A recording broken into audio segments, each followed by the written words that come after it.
A guy tries to debunk a guy debunking Razor Fist on the topic of the Civil War? Well, this has my attention. The first thing that caught my attention about this video was just how visually boring it is. Large chunks of the commentary are nothing more than him talking over a picture of his logo without any visual aids or clips from the original video to break up the monotony of this. And I find that especially notable as there are parts of the video which could have easily used visual aids or clips from the video he's covering. Take this part for example. Chris himself, in his old YouTube description, which he has since changed, had admitted that he had never worked in the field of history and only had a bachelor's degree. Do you have any evidence to back this up? I'm not even saying you're wrong. I would just like to see your proof of this. And by the way, you also get on to vlogging through history for making unsubstantiated claims? The second problem is that Chris often makes claims as if he has authority, and yet provides either no evidence or unsubstantiated evidence. And yet your video is filled to the brim with unsubstantiated claims, including the very next thing you say, by the way. And, as I will show, most of these claims end up being false or misleading. I also want to point out the sheer hypocrisy of Chris, who says at the beginning that there's no reason to insult people and that we should have reasonable discussions over different opinions. Yet both in this video and on his social media, he throws insults regularly at anyone who disagrees with him, claiming that they are using mental gymnastics or are essentially delusional. Now, this is kind of backed up later on here. In the Honest Abe myth, half-assedly attempted to prove Lincoln was only vaguely aware of the Corwin Amendment. Doris Kearns Goodwin has more knowledge of actual history in her little pinky than you or I will ever have in our entire lifetimes. Ah yes, petty insults. Didn't Chris criticize Razor Fist for throwing insults at the start of the video? I don't know, did he? You never showed any clips of that. You just asserted it without any sort of evidence. Also, what was that mention of vlogging through history insulting people on their social media? Because that was just never proven. Anyway, he flubs some lines and keeps those in the video. So enjoy those real quick. Ultimately, Chris adds nothing new to the discussion, and despite showing no real evidence, many of his viewers take him at face value simply because he calls himself a historian, which he is not. Ah yes, petty insults. Didn't Razor criticize... Ah yes, petty insults. Didn't Chris criticize Razor Fist for throwing insults at the start of the video? And even here, he takes a 13-minute long video and extends it to 40 minutes, oftentimes going on tangents about things that are irrelevant or extremely minor. One example of this is when Razor Fist accidentally mixes up the 14th and 13th Amendments. It's pretty clear Razor just misspoke, and yet despite this, Chris goes on a tangent about what the 14th Amendment actually did. None of it related to Razor's point, so there was no reason to include this. Yet, Chris did. The reason it was brought up was simply to point out that Razor Fist got the amendments wrong. You can argue the point went on for too long, or maybe it wasn't the most important thing in the world, okay, but you acting confused as to why it was mentioned is just bizarre. To quote Alexander Stevens, slavery was the occasion of secession, but not the primary cause. Why don't you provide the first bit of context to that quote? Specifically how it was given in 1865 after the Confederacy had been defeated. Also known as when many Confederates began rewriting their histories in order to make secession look more justified. In other words, the real issue was constitutional violations. Yes, the constitutional violations were about slavery, but that does not mean the issue was with slavery itself or its legality. The issue was the South opposing the expansion of the federal government.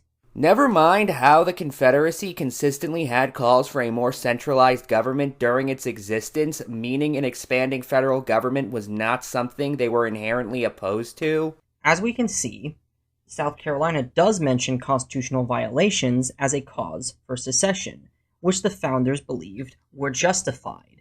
Okay, I'm going to need a citation for that because Most of the founding fathers were under the impression the Constitution created a perpetual union. Obviously, there would be ways for states to leave, such as through a revolution. However, this notion that the founders as a whole believed that states could just declare themselves separate from the federal government is not backed by the evidence. Also, this idea that it's constitutional violations would have more validity to it if the Confederacy were in support of the Constitution, but the fact is they weren't. The Confederate Constitution greatly changed many things from the original Constitution. Now, some of these are mundane, such as making it so the president only serves one term that is 6 years as opposed to multiple 4-year terms. However, the underlying philosophy of the constitutions were also radically different, and it's not just me saying that. Confederate Vice President Alexander Stephens discussed that in his now famous Cornerstone speech.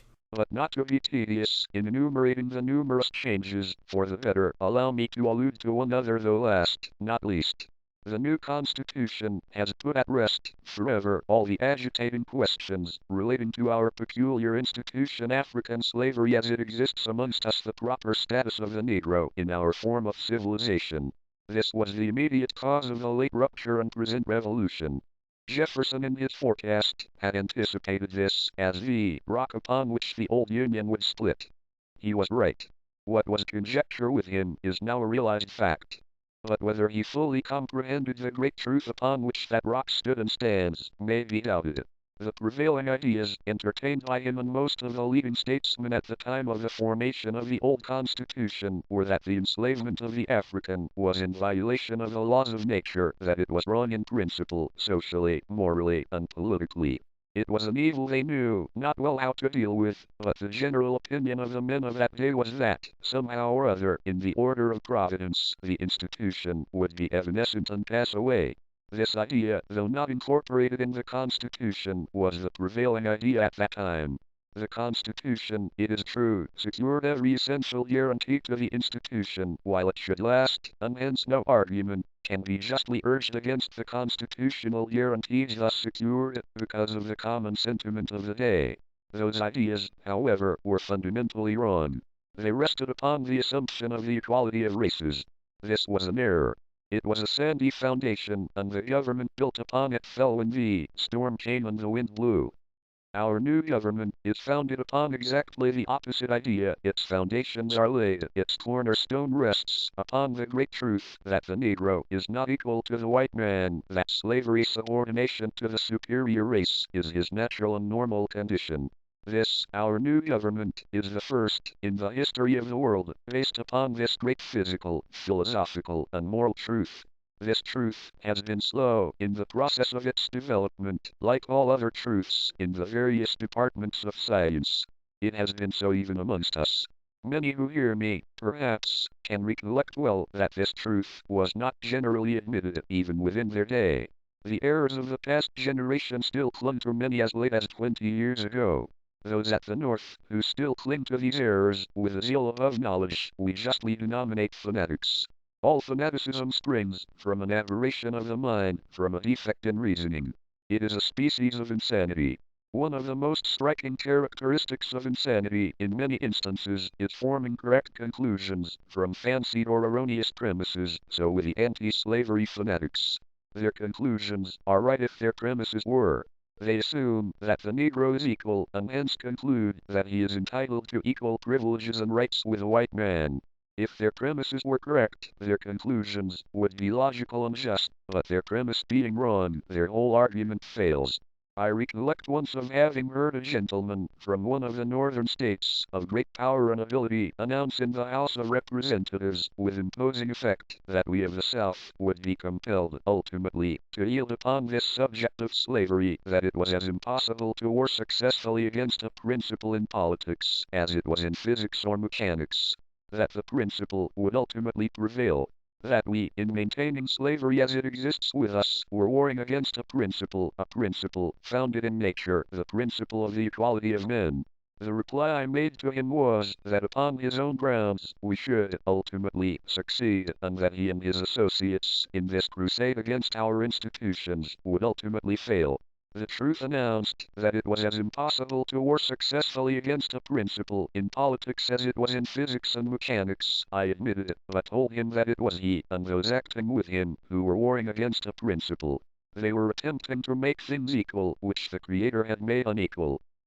We also know this from the Hartford Convention, in which northern states argued secession because they believed that the embargo on England, which hurt northern ports, was a violation of the Constitutional Compact, and thus was grounds for secession. Secession was only even proposed by a certain group of radicals, though. Most of the convention did not agree with it. Let me ask you something. Can a state print money? Can a state regulate commerce? Can a state make treaties with foreign nations? The answer to all these things is no. States can regulate commerce, though. Obviously, Congress has the ability to regulate interstate commerce. However, states are allowed to simply regulate commerce within their jurisdictions. And in fact, the supposed pro-slavery Taney Court in a way weakened this clause.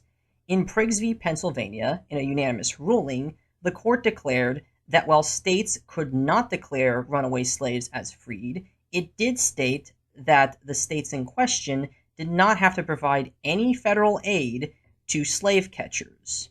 The opinion wasn't unanimous. Justice John McLean wrote a dissent. Chris then makes the insane argument that the reason the South voted against the Corwin Amendment is because it did not protect slavery in the Western territories, which would have allowed more free states to come in and eventually abolish slavery through a new constitutional amendment. This argument is completely absurd and not based in reality. First of all, virtually no Southerner was under any delusion that slavery would last forever. Okay, I've been ignoring most of your unsubstantiated claims you've made in this video, but believe it or not, this one is one of the ones that irked me the most because it just doesn't make any sense. I just quoted Alexander Stephens directly saying he believed that slavery was natural and normal. That inherently means he believes it is also going to be permanent. Because if it weren't, then why would he view it as natural or normal? And second, just because slavery was allowed in the West didn't mean that they would become prominent slave states or have enough slaves to where they would want to keep them legal. In fact, not only did Jefferson Davis note that the Western territories were poor climates for slave plantations. Okay, I could find no evidence to back that up. I'm not saying it's not out there, I just could not personally find it. But even if this were the case, that doesn't really mean as much as you think it does. Given even if I grant you that Jefferson Davis thought slavery would never develop in the West, that doesn't mean it wasn't a concern that Western territories would outlaw slavery. The Compromise of 1850 was specifically required because the Western Territory of California wanted to be admitted to the Union despite also having a constitution which banned slavery. The Confederate Constitution also specifically demanded that any state or territory acquired by the Confederacy recognize slavery. Saying on this topic, the Confederate States may acquire new territory, and Congress shall have power to legislate and provide governments for the inhabitants of all territory belonging to the Confederate States, lying without the limits of the several states, and may permit them, at such times, and in such manner as it may by law provide, to form states to be admitted into the Confederacy. In all such territory the institution of Negro slavery, as it now exists in the Confederate States, shall be recognized and protected by Congress and by the territorial government, and the inhabitants of the several Confederate States and territories shall have the right to take to such territory any slaves lawfully held by them in any of the states or territories of the Confederate States.